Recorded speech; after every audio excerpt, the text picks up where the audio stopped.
based on what we know about Busoni himself, he would have no doubt been incredibly well equipped to play this difficult material when he performed it in 1904. Indeed, Busoni was a frightfully good pianist. I have to be honest that I personally have always struggled a little bit with this piece, even though I'm a huge admirer of Busoni. I remember when I was a conservatory student back in the day that this was the kind of piece that we would pop on at 2 a.m. while searching YouTube and kind of laugh at it. A concerto with a male chorus, and it's 75 minutes long, and it's impossible to play? Ha ha ha! And I mean, it is ha ha ha! And I mean, it is an absurd piece. I mean, who would write something like this? Well, to be fair, perhaps we can look at Beethoven, whose Choral Fantasy is also scored for piano and orchestra and chorus together, and could have been a precursor to this work, albeit it's much, much shorter. It took me years to get into this piece. Every time I would listen to it, I would get rather overwhelmed or distracted and stop halfway through.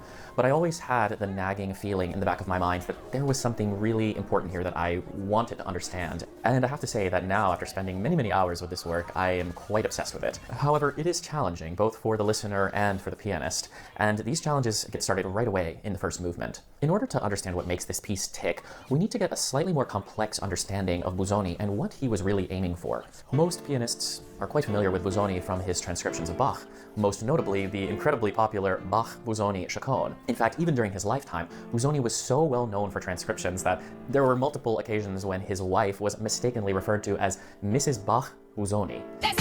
The attribution of Busoni to being an expert transcriber was a complicated part of his compositional career, which we will discuss in a moment. But taking away the Bach part, who really was Busoni? Busoni was born in 1866 in a small town in Italy, but his life was defined by an international cosmopolitanism. He studied in his youth in Vienna and Graz and moved around between St. Petersburg, Helsinki, Boston, New York, and Leipzig. But finally, Busoni settled in Berlin, where